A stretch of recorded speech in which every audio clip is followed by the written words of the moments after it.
Hello, everyone. Welcome to another edition of Black Owned, Black Operated Digital Magazine with yours truly, Dr. Friesen. Today, I am speaking with Marcus Tibbs, who is a real estate agent in the state of Florida, and he's going to give us some information about home ownership, the real estate process, and whether or not you should really be looking into real estate at this time. And if you want to get into real estate, what you can do to get started. So welcome, Marcus. Thank you so much for joining me. I really appreciate it. Thank you for having me. And Marcus, can you give us the background about who you are, and what made you get into real estate? Of course. So my name is Marcus Tibbs. I've been in real estate for over 20 years. I first started in college. My freshman year in college, I had some roommates and had a good experience, but we were living on campus. And then a buddy of mine, his dad bought a condo and we moved in with him. And so that was really an eye-opening moment because I was able to see, money being generated, generational wealth. They're African American as well. And so I got a job at the bank. And so I was 18, getting ready to turn 19. And so the bank had a sign in the front saying you can own for under $987. And I don't know why that has literally stuck with me almost 20 years, right? Mm-hmm. But it said it's $987, and I was trying to look for an apartment because I was tired of living on campus. Because every time the breaks happened, everything closed. It just made it impossible. And then in between sessions, we had to move out to another dormitory, for the next session. So it was just a lot. And so I started looking at apartments. Apartments were mad expensive, even during that time. That was like 2007, 2008. Mm-hmm. Apartments were two, three-bedroom apartments for $1,800, $1,500, stuff like that.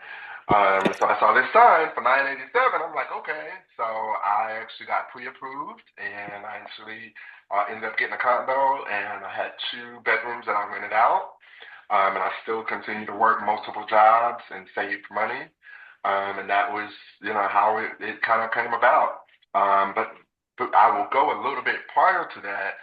My senior year in high school, my junior year in high school, my mother was sitting to become a realtor. And basically, my grandmother was her first client. So she basically helped my grandmother find a home, and it was a fixer-upper. My grandmother was like, she walked in, she was like, absolutely not. It needed painting, needed a new roof. I mean, it needed windows. I mean, it needed everything. But slowly but surely, she got everything done. It took about a year. She closed. And, part of our projects was painting. We would paint the inside. And then my uncle, he helped paint the outside. And we made that into a home. And literally every 4th of July, we would have picnics and stuff there. My family would get together, be 50, 60 people out there. And it's just what home ownership is really all about, like celebrating with your family, and being able to establish something. So I would say those two things coupled is really what got me into real estate.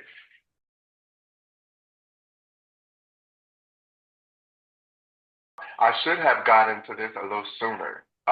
Even though I've been doing real estate full time for 8 years now, Mm-hmm. honestly, I should have been doing it a long time ago. Mm-hmm. Because even when I first got that first property, I could have became an agent then. Hmm. But I just didn't know, and I didn't know that I could be an agent and still do other things as well.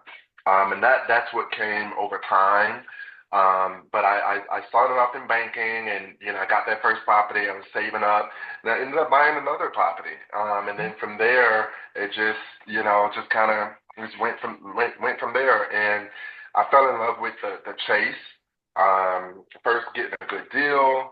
Honestly, I started buying in 2009. So literally what happened in 2008? The market crashed, Yes. right?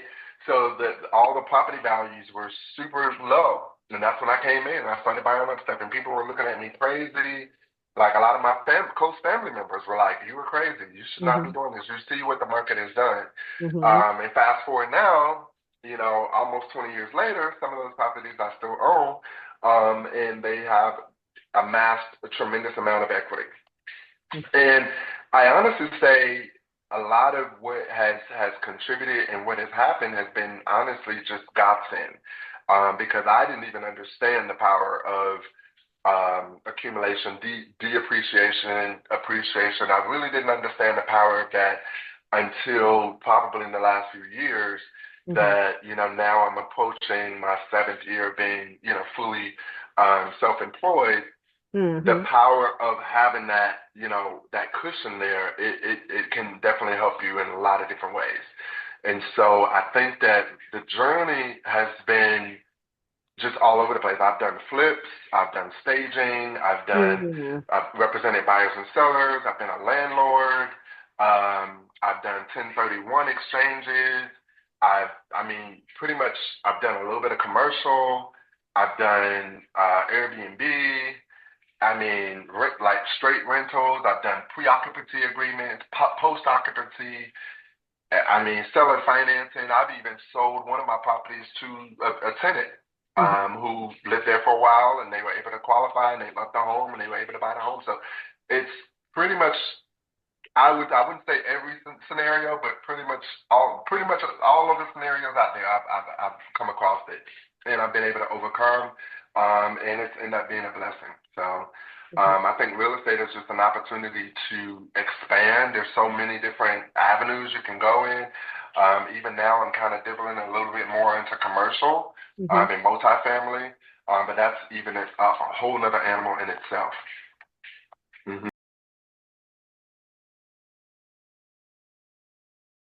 I had been flipping homes and buying and selling, and it literally was maybe years into that one of my title officers, brought it to my attention. I had did a couple closings with them, and they was like, why don't you look into 1031? This has got to be expensive when it comes down to taxes and things like that. And so I was like, 1031. So I started looking into it, and it ended up being exactly what I needed. So a 1031 exchange is basically when you buy one asset and you exchange it for another asset of similar asset size. So we're talking in reference to real estate right now, but you could sell one asset and the money never hits your hands. You basically you're moving money from one asset from one house to another house, pretty much. And I say that because I have heard that the 1031 route is a route that there are some celebrities who are using that and buying properties, and in this case, commercial type multifamily properties. And I've heard that mentioned, but again, if you're not in real estate, you don't know what that is and what that looks like. Honestly, I think that's part of the issue too. Like a lot of times, like people don't take notice unless a celebrity is doing it on a large scale, right? With commercial multifamily, but you can do that with residential properties. You could do that with stocks. You could do that with annuities. You can do that with insurance. You can do that with pretty much anything. It just it limits your tax bill, especially if you plan on rolling that money over to another asset anyways.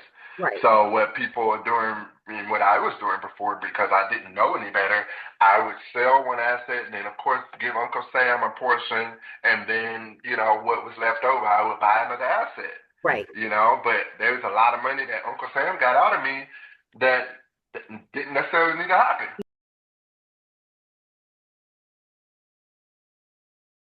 And so through reading, I've read an immense amount of books. One of the things I honestly got started with the Rich Dad Poor Dad series. That was, I read that. Of course, as you get into it, you're like, okay, it's kind of basic, but when I was first getting into it, I really didn't know. A lot of things I was just going by, what I felt, what in my spirit was like, okay, move on this, but then I started kind of figuring out, okay, this is an actual thing. And then I took macro and microeconomics, and then I really learned about supply and demand.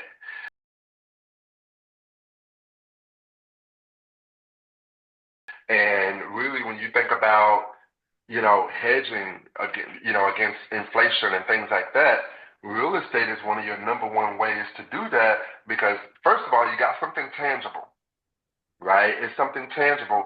Two, you look at real estate numbers over the course of the last 100 years, they've tremendously increased, right? Yes, we've had a couple of little dips here and there, but they've always come back up. You think about the average home for sale, like we'll just say in this area in Tampa in 2008, 2009, it was low because the market had just dropped. Yeah. It was like 250. Now we're up to over 400 Yeah. as the average.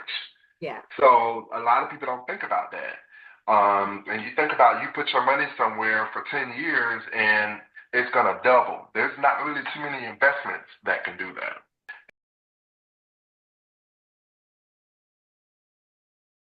You don't necessarily have to sell anymore. Yeah. There's ways that you can tap into that equity without even selling. And a lot of people don't know that. There's ways that you can buy a whole other house with that equity and not Yeah. have to bring out one red cent out of your pocket. And that could be potentially be income producing property.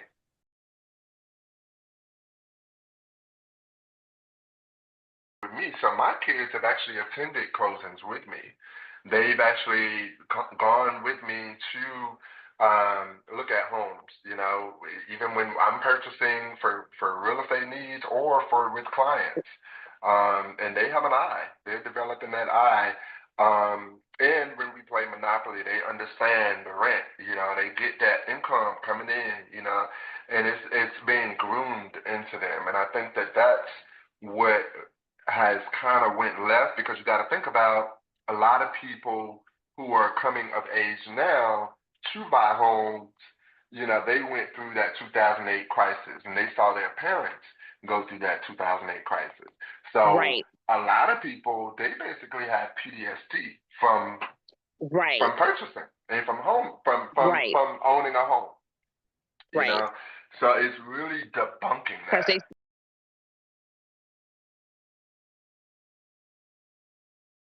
Even if they don't own their own property, it's all about who you know and who you're around. Your environment determines, a lot of times your aptitude, Yeah. and your altitude, right? So, I Yeah. think that that is a big part is even if you're not there, put your kids or put your grandkids or put your high school or college kids, put them in the same room with people who have done those things or done the things that you have not necessarily done or you're not comfortable with. That way they can get comfortable with it because Right. I find that just because that's an issue that you know certain people have to deal with or that people have PTSD doesn't mean that they have to project that on others, right? And it's Right. all about Right. education. I think that being exposed and exposure is really what Mhm. changes that. When people Mhm. see how a lot of people live, even for me, Mhm. if I would have been able to shadow like a full-time successful agent and see how they Mhm. live and see how they move. And I definitely would have gotten to real estate much sooner. Right. But Right. honestly, I didn't know a lot of people that were doing what I'm doing. A lot of people did it Right. on the side. It was like a Right. little side thing. I definitely learned a lot, and I definitely don't, take for granted that. But I definitely see the difference now on how you're able to move and how you're Right. able to be truly remote. And there are difficult times in sense of there's a lot of instability at times because Mhm. you're waiting for people to make decisions. You're waiting for people to decide what they want to do in a sense. Mhm. But at the end of the day, too, it's still a very viable income and a very viable option because it allows people to really see what can be done and see what is possible. So I think honestly to answer your question plainly is just expand the exposure, expand the Mhm. environment. People have to get outside of their comfort zone. A lot of these people that are scared, they've only seen 2008. They've only seen, the harshness of, even the 80s, in the early 90s when the crashes happened, in mild crashes or recessions and things like that, but they haven't seen the booming stage, Right. because the booming, like we just had, 2022, it was the highest that it's been. It was literally, I had a house, I had 8 offers, Yeah. and within 24 hours, literally, by the time I Right. hit the market, I had 8 offers. So, Right. I mean, it just really depends on the situation. But I think the exposure is going to be the most key.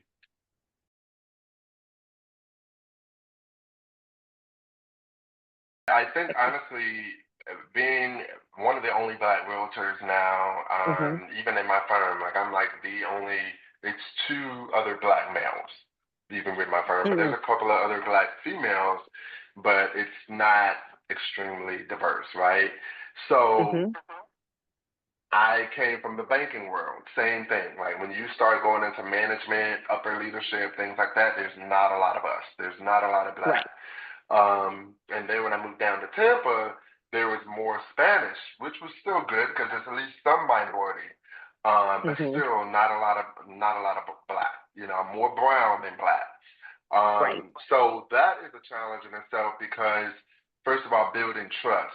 A lot of people, even African Americans, don't feel like they're getting the best quality or the best representation from someone black. I see a lot of black couples or black people who are looking and they find a white realtor, Mm-hmm. and that's a big thing.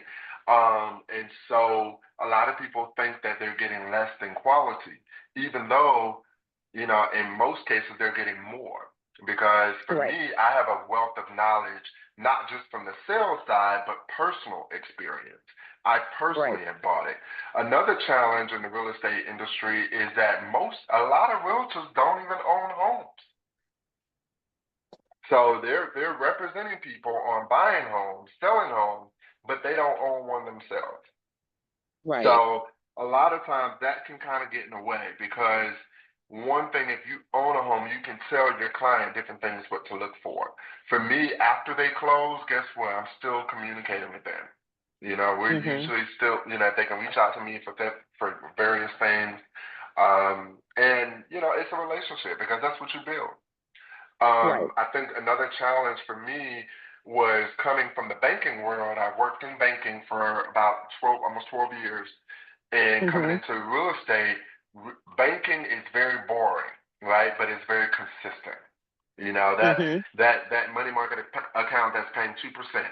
It is consistently paying. You're not gonna get no huge, dividends and no nothing big, but it's consistent, and you're not gonna necessarily lose money on it.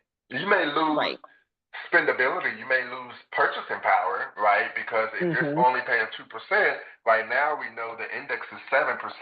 So if you're not earning 7%, you're not keeping up with the rate of inflation, right? But Mm-hmm. Mm-hmm. essentially you're not overall losing money. So going into real estate, I had to invest a lot of my time, a lot of my resources, and even funds, right, before I get paid in return. So that was definitely an adjustment. And for me, it made me work that much harder because Mm-hmm. I had got kind of comfortable in my desk job, and comfortable with a paycheck and a bonus every couple of weeks. But now it's a grind, and for me, I want to do it the right way. I Yeah. want to have people. 10 years from now, thank you so much for, helping me get this home, which I have. And that warms my heart because I see that Mm-hmm. generational wealth accumulating. Another thing too, I love it when I have clients who come back. They've been a client before, but now they want to buy a rental property or they want to buy Right. another rental property. They get it. Right. And that's what really makes it worth it. But really weathering that has been, what the challenge was. But it's almost like, that mountain. But once you get to the top of that mountain, it, Mm-hmm. you can stay up there, or you can come down, or you can take your time, or however you want to do it. But it's worth it. But a lot of people they quit climbing, so they never reach Yeah. that point. So for me, Mm-hmm. it feels good that I've weathered a lot of the storms. Like I know I still have more storms to come at some point, but thus far it feels good that I'm making a difference, and that things are moving the way that they need to move. Um, Mm-hmm. but I think the obstacles really, when it comes down to the real obstacles, is race relations. It's Mm-hmm. unfortunate, but it's just like Dr. Martin Luther King said, right? It's judging by the content of your character, right, and your Right. heart, not the color of your skin. So now it's the same way in the houses. If it's a Right. predominantly black neighborhood, they're judging. Mm-hmm. right? The Yes. value in that predominantly black neighborhood is not as much as that predominantly white neighborhood, right? Right. Even though it could be the same quality of homes, it could be Right. same builder, it could be the same Right. layout, everything, but it's still not the same. So that is Right. still a struggle. And Mhm. two is that it's redlining, steering, all that stuff still exists. It's Mhm. unfortunate, but it still exists. And Right. even to this day, if I have an appraisal and it's a black family, usually I'm like, hey, let's put up the pictures, let's put up this artwork that maybe, because unfortunately, a lot of appraisers will underappraise the house because a black family lives there. Which it Right. shouldn't be about that. It should be about the Right. square footage of the home. It should be about Right. the features. It should be about the new roof, the new HVAC, the pavers in the backyard, the view, right? Right. But it's not. Right. It's about who Right. lives here, Right. who lives Right. in this neighborhood. Right. You know what I mean? Yeah. So that is Yeah. one of the challenges that I face.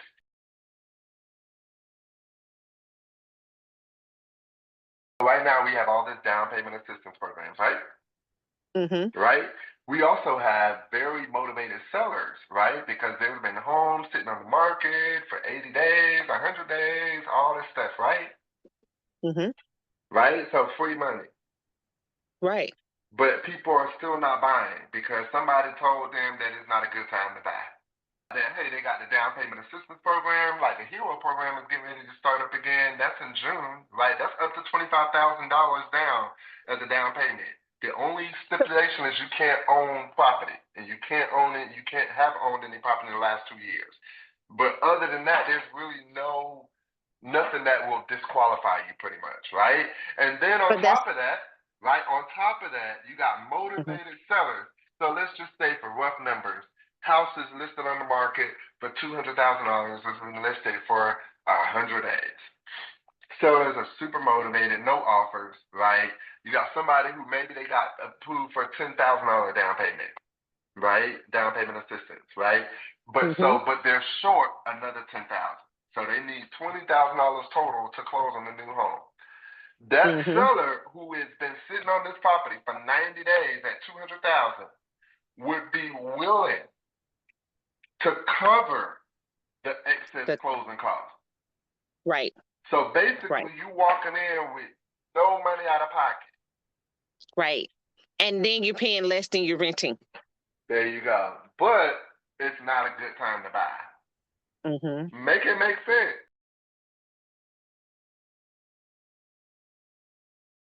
I would say the one thing too is remain grounded. Mhm. Because in real estate, it is very volatile. As you know, Mhm. even in the insurance industry, selling insurance, Mhm. because it is tied directly to the market. It's all Yes. about consumer confidence, whatever's Mhm. happening. So really, when you remain grounded, you remain in a place where you understand that you're selling a lifestyle, you're selling, wealth, you're selling the opportunity to get to the next level. You're not selling Mhm. what everybody else is selling. Because right Right. now, that's what everybody else is saying. Oh, it's not a good time to buy. And it actually is.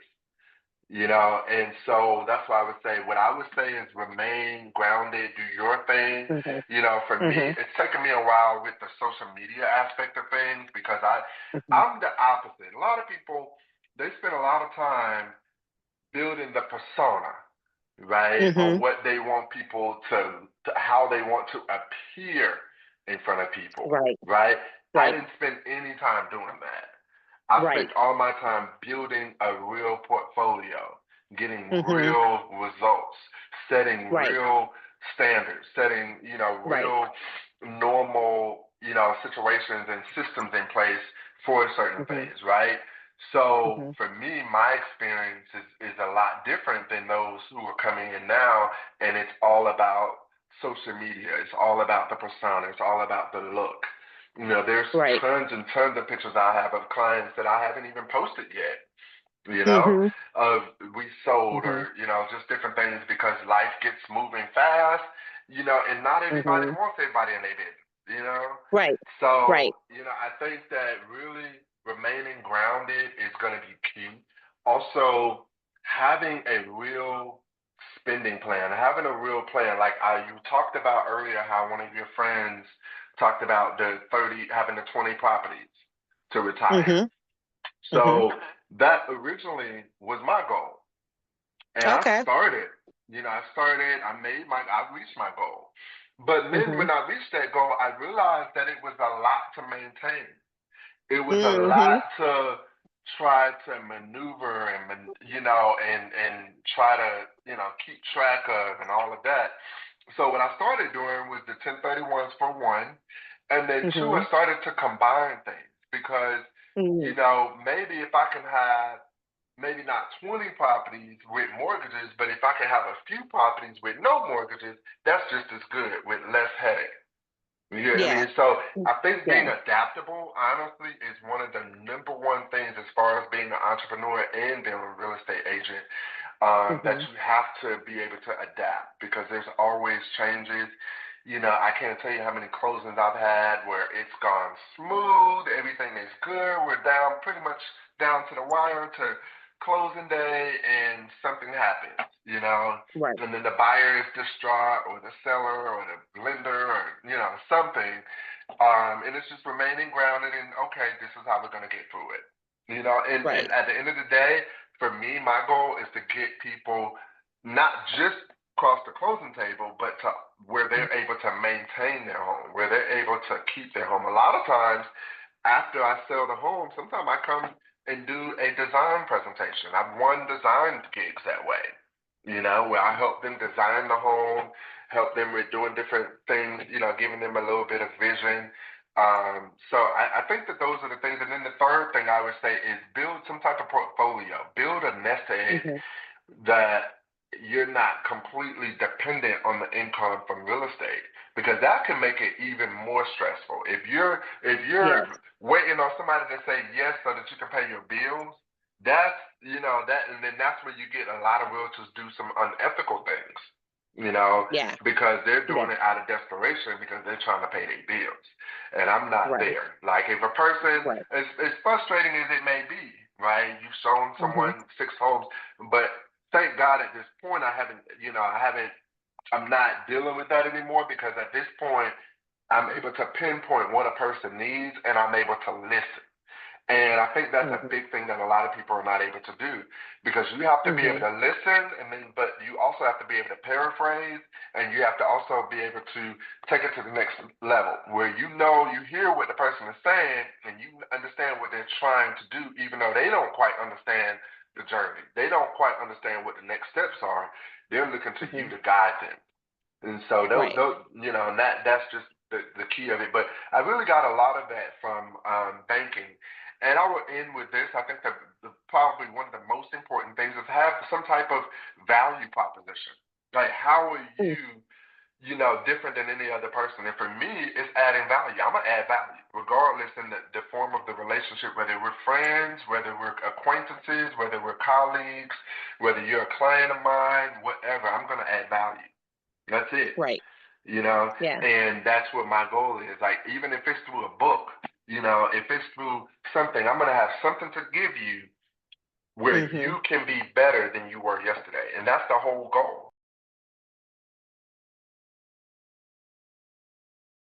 Okay. So in the next 5 years, I plan to have my own brokerage firm, and I have not at this point. I get a lot of realtors who do call me for advice. I get a lot of realtors tell me, "Oh, as soon as you open your own brokerage, I'm coming." Right. Mm-hmm. So definitely that. I also want to be able to continue to enjoy life more. Like as much as I want to continue to have more success, I do want to also have that time to recover, have that time to be grounded, have that time Yeah. to travel and to enjoy my kids, enjoy this time. So that's Mm-hmm. very important for me. In the next 5 years, maybe I've really been talking with a lot of my colleagues about starting a bank. I think that that would really be a huge point for minorities, especially with the point of building wealth. And when it comes down to home financing and things like that, because when you look at a lot of the big firms now, you know, African Americans are significantly underserved, and unfortunately, Correct. more underserved than any other race out there. And that is Right. sad because we are some of the biggest consumers, right? We're Yes. spending money, we're just not investing money. And Correct. a lot of times we're not investing money because it's generational. You know, if your mama Right. didn't invest, then you're not going to invest. If your granddad, you know, it's this whole thing. So it's really Mm-hmm. targeting the minds and really getting into people where they can start some new systems. So in the next 5 years, that's really what I want to be doing, is really reaching people in a more intimate level where they're able to make some changes in their life, and have Mm-hmm. a overall better life. Yeah. So in terms for me, you know, it's just really continue to keep growing and, you know, being able to feel even more comfortable talking and doing more interviews. You know, really putting a lot of the things that I've been doing, you know, with my bare hands and in my life, actually talk about it, actually show people, actually, you know, be able to, you know, have some people, or maybe even have some trainees or something. You know, one of the things Mm-hmm. that I admire Tariq Musa, I like what he's doing with advising people on how to flip homes and kind of Yeah. giving advice, and he's really taking that to another level, and he's knowledgeable. You know what I mean? So Yeah. I Yeah. would love to do something like that, but on a black Mm-hmm. level. You know, being able to educate our black people, Mm-hmm. because I feel like they Right. have shows out there. And like even with Egypt, I love Egypt and Mike. They do a lot of things, but it's not Mm-hmm. really geared towards black wealth. It's geared towards more so like, you know, design. You know, oh, we can flip this, we can do this, you know. But I want to be able to have the Mm-hmm. element of, okay, this is how you do it, you know, and actually have it written on the screen like a 1031 exchange. You exchange one property to the next, and, you know, just where people are really learning the real tricks to the trade, because Mm-hmm. what a lot of these people are doing, like even Tariq, that's what, you know, that's what Derek, that's what he does. You know, if you look at Mm-hmm. Egypt, then that's what they do, 1031. But they don't Mm-hmm. talk about it. Here, glamorous, you know, and it's Right. like, oh, that's too glamorous. I can't get into that. You know, here I Correct. am, not glamorous, living my best life, living a normal life, you know, but just doing my thing, you know. Mm-hmm. Mm-hmm. So now I want to continue that, but just, you know, continue to get more successful, but still being able to balance that with still, because I love my recovery day. Like I try to have a recovery day once a week. Love it. Mm-hmm. Just watch Law and Order, sit on the couch, not do nothing, you know? But it's hard to do that when you're extremely busy and you have extremely busy goals, or large goals, right? So I'm just trying to Yeah. balance that. So for the next 5 years, Yeah. that's what it's about, balancing it. Yeah. Continue to rise and become more successful and teach Mm-hmm. and show people, but also keeping that groundedness there. Mm-hmm.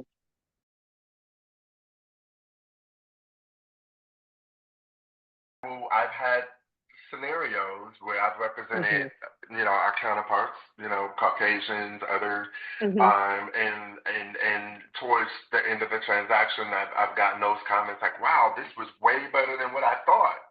And so, you know, initially they always like, just like you did, right? Like, what does that mean, right? So a Mm-hmm. lot of times people have a negative connotation when it comes to black-owned businesses. You know, a lot of times people feel like they're gonna get less than. And honestly, I have like my AC guy, all black, him and his son, best quality of service I've received out of any company, Mm-hmm. right? Black Mm-hmm. owned. He knows his Mm-hmm. stuff, right?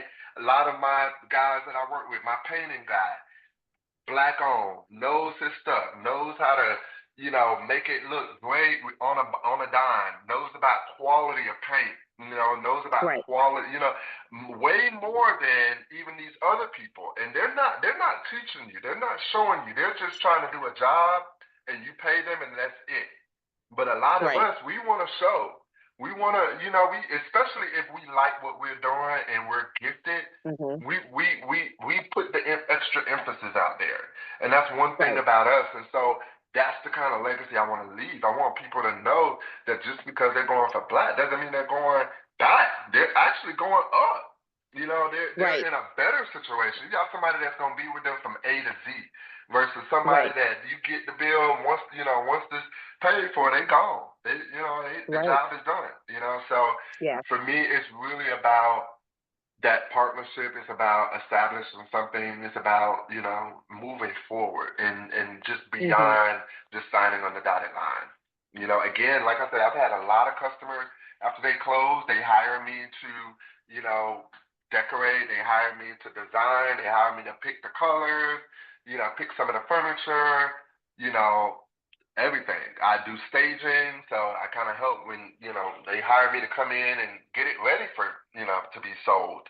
I mean, I've done a little bit of everything, but I think that that's what I want to leave. Just that anything is possible, and that Right. just because it's a minority situation doesn't mean that it's going to be less quality. If anything, it may be better.